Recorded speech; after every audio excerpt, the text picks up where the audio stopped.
with Courtney Brown, Christy Wilson, and Jacob Hummerichhouse. In April 2018, Officer Brown was driving eastbound on Crossville near Crabapple Road when she witnessed this car fly right past her at a proclaimed 80 miles per hour. Brown flipped on her lights and promptly pulled over the suspect. Brown steps out to confront the suspect. Stay in the car. Sorry, my window doesn't hold. Officer Brown, Roswell Police Department. You know how fast you were just going, ma'am? I'm so sorry, I'm late for work. So you could go over 80 miles per hour on 92? No, ma'am. You have your driver's license and your insurance card? Turn off the car and pass me the keys, please. The ground's wet, it's been raining, you're going over 80 miles an hour on this type of a road. That's reckless driving, ma'am. After berating the driver, she's revealed to be 24-year-old Sarah Webb, a local hairstylist who's late for work. Where do you work at? I work in Duluth at Jody Parker Studio. Okay. I'm a hairstylist. Okay. So you think driving that fast on a wet road is a smart idea just because you're late for work? Instead of calling and say you're running late for work, you would rather risk people's lives. I'm sorry. This is LexisNexis. I'm trying to look it up. I don't have it printed off. Give me 1 second, I'll be right with you. Sarah's already bad day just got 1,000 times worse. She's now at risk of being charged with reckless driving, a misdemeanor that can land a driver behind bars for up to 1 year and incur a fine of up to $1,000. Brown's frustration is becoming more noticeable. Unable to operate her CAD, she radios out for backup. Guys. I'm having issues with my CAD. Can you please do an 8 and 10 check on the Georgia tag? 2 officers respond. Jacob Hummerichhouse is first to arrive on scene. She was going like almost 90 down 92. She flew past me. I had to get up to 90 to catch her. Wow. My CAD's not working. Is yours? What did you do? I checked. Can you see if, can you check the tag too? As Hummerichhouse goes to check the validity of Webb's credentials, the second responding officer arrives on scene, one Christy Wilson. I'm gonna take her probably for reckless. Okay. She flew past me going probably 80, 85 on 92 in the wet road. She said she's running late for work. I had to get up to 90 to catch her. What do you think? I mean, I don't have any speed detections at the same time, but... No, but you can use the fact that you were going whatever speed and she went past you. It's on camera, so you're going to have a back speed. You're going to have the fact that you went 90 to catch up to her. Officer Brown's lack of confidence is becoming more apparent. She's unaware of how to fill out a basic citation, particularly because she lacks a working speed detection device. However, Officer Wilson correctly tells Brown that her best guess based on her own speed and backed by dashcam footage would be sufficient evidence. In Georgia, an officer's opinion on someone's speed based solely on their observation is enough to prove a speeding offense. A jury then decides if they believe the officer's estimation. So basically, Sarah Webb's fate rests entirely in the hands of an officer who needs backup just to be told how to fill out paperwork. Not a great situation to be in, and it only gets worse from here. You're going to have 2 faster conditions, and... Yeah, I mean, that's unacceptable. I told her, I said, you know the roads are wet, correct? You're running late for work and you're going above 80 Right. to get to work. I said, call. I said, do not do that and put people's lives in jeopardy. Yeah. So, my CAD just froze on me, so I'm restarting it right now. What do you think? After deliberating on whether or not to arrest Webb for reckless driving, neither officer makes a definitive decision. This is when Officer Brown made the choice that'd end her entire career. We're just tickets. Atlanta answer or Roswell answer? Hold on. Are you?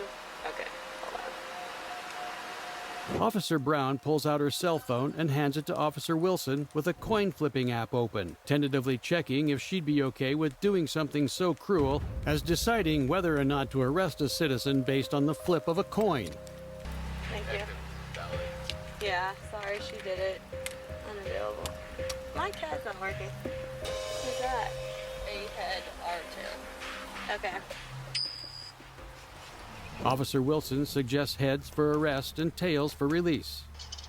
This is tail, right? Yeah, so really. 23. Michael Jordan? Hi.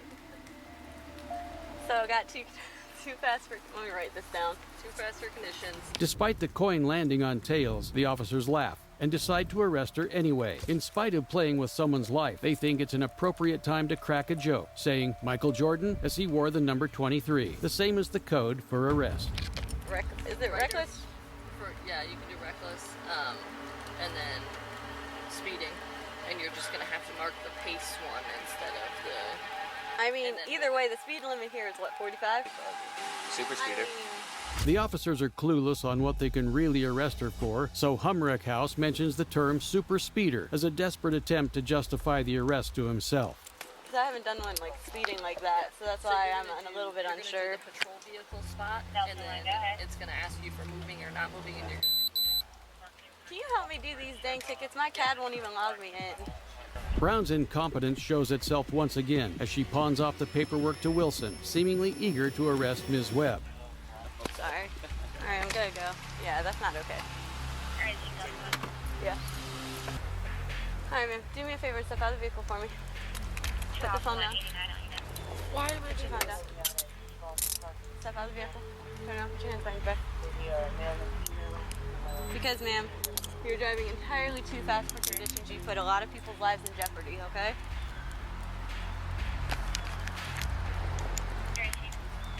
Double locking these so they don't tighten on you. Can you do me a favor and step in front of my vehicle, ma'am? Step in front of my patrol vehicle. Do you have anything in your pockets of? Do you have anything on you to poke, stick, or stab me? Any drugs, paraphernalia, anything like that? Okay. You have a bond. Return to the side for me. Here, move over, okay? I'm just gonna shake this out, okay? Alright. Do me a favor, step over here. It's my patrol vehicle. Have a seat for me. We're gonna buckle you in, okay?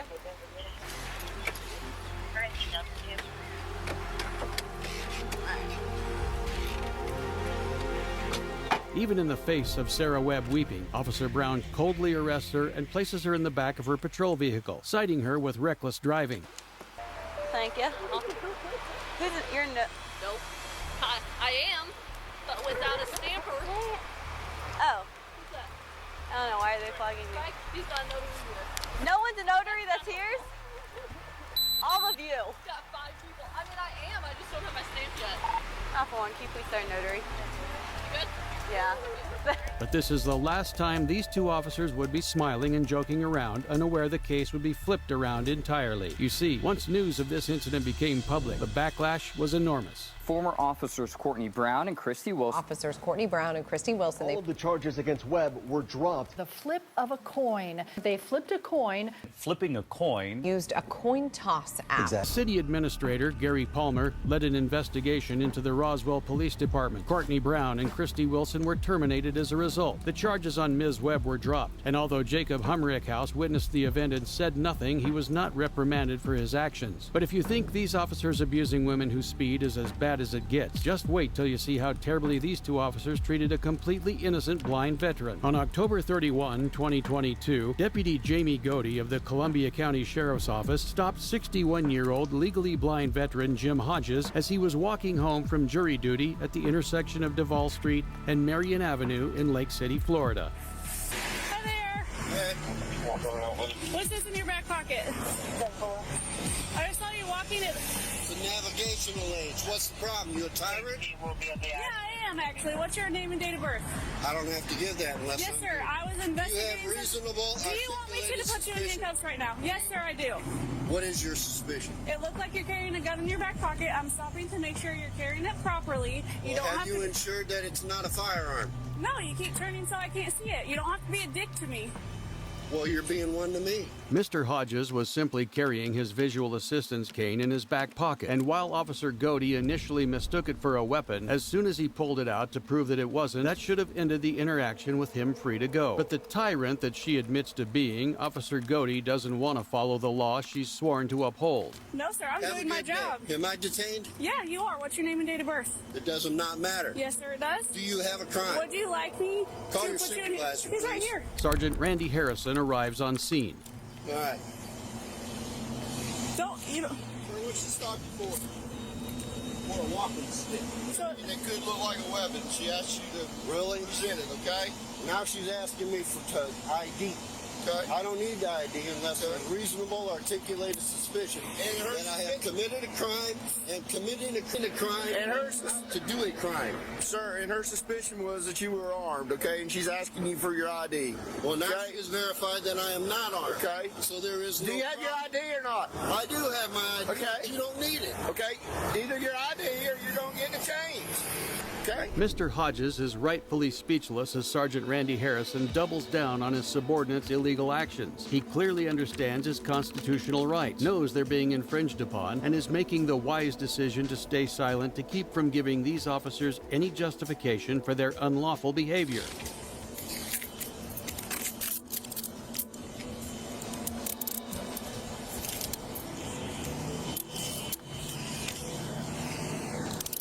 All right, you deserve it. 77 Whiskey Mike detained. I don't know where his wallet is. Where's your wallet at, sir? I don't have a wallet on me. Okay, where's your ID? Where's your ID in my pocket?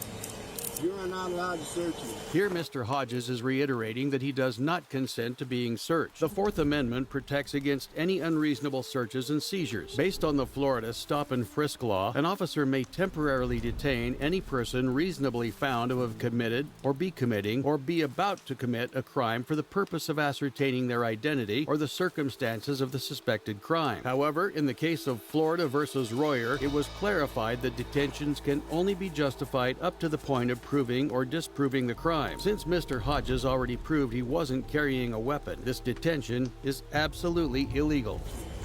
It's in this pocket.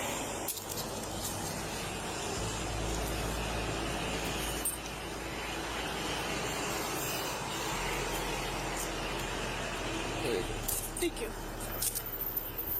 I want your names and badge numbers. 1237 on Nick 654 27.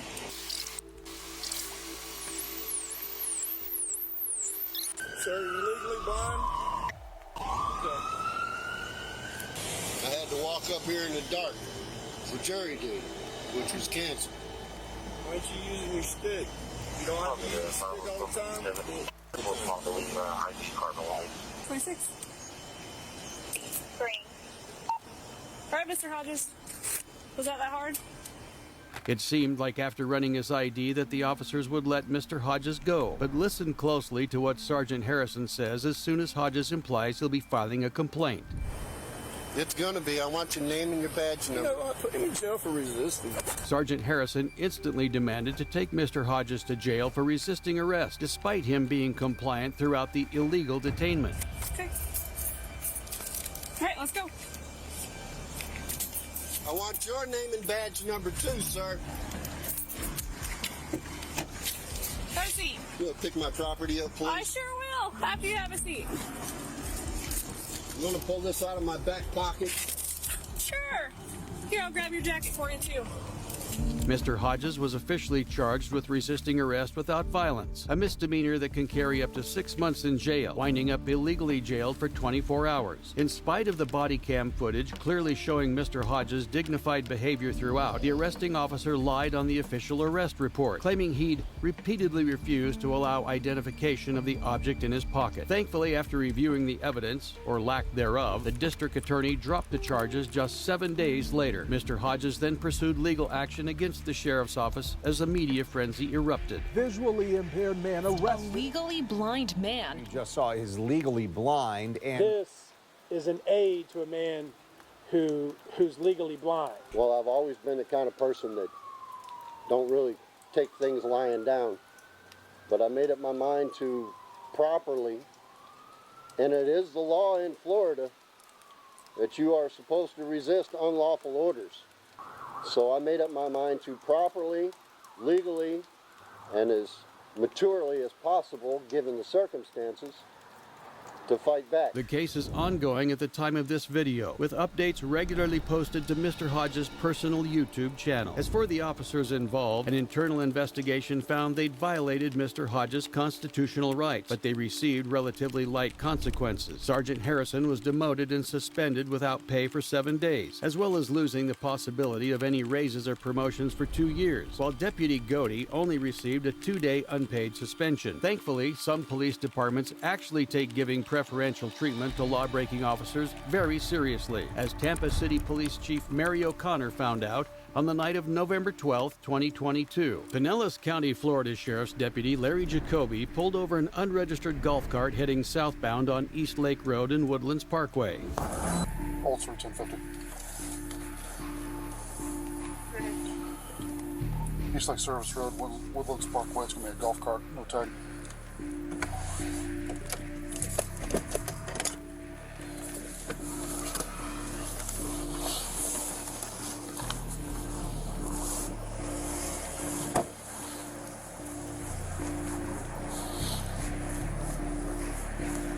Good evening. How you doing? Good. I'm Deputy Jacoby of the Sheriff's Office. Stopped you because you driving tag or unregistered vehicle with no tag on it on the roadway. In the state of Florida, golf carts do not need to be registered and thus don't require tags. The only requirement to drive one on a public roadway is being above the age of 14, which these two clearly are. However, Pinellas County traffic laws state that golf carts can only be operated inside designated golf cart zones and must be registered and insured, which supersedes the state law, making this a completely routine stop. Yeah, we went to the club. It was closed, so we went over and picked up some. Is your camera on? It is. I'm the police chief in Tampa. Oh, how you doing? I'm doing good. Okay. I'm hoping that you'll just let us go tonight. Oh, okay. Yeah, I'll say you. Now that you say you look familiar, so. Yeah, I'm sure I do. Okay. So, all right, folks. The woman in the cart reveals herself to be recently appointed Tampa City Police Chief Mary O'Connor. Despite this being a minor infraction that would likely end in a warning no matter what, O'Connor was smirking throughout the entire encounter before thinking this inconsequential situation was the right time to throw her weight around. She even asked if Jacoby's camera was recording, as someone in her position should know asking for special treatment like this is completely unethical. Well, have a good night. Staying over here in East Lake Woodlands? Yeah, we live in East Lake Woodlands. Yes. Okay. All right. Well, it's nice to meet you. So, I'm Deputy Jacoby. Okay. Same here, my friend. All right. Take care of yourself. All right, Sorry take care. to bother you. All right, no worries. No worries. Like I say, we have a lot of problem with the golf carting around here. You know, everybody comes out. We don't normally come out, but We never the club come was out. closed, so we Never, saw we went never. to the Greek place to get some food. Gotcha. Okay. All right. All right, then we'll take care. And it was nice meeting you. All right. Oh, all right. You ever need anything, call me. Okay. Serious. All right. Appreciate that. Thank you. Yes, ma'am. You're welcome. Thank you for your service. Thank you for yours. Thank you. So, take care. All right. Thank you. Little did Mary O'Connor know that wink and handshake interaction would lead to her total downfall. Joining us tonight, first up here at 6 o'clock, Tampa's top cop is out. Just 10 months after getting picked for the job, Mayor Jane Castor today asked for and received Police Chief Mary O'Connor's resignation. I'm hoping that you'll just let us go tonight.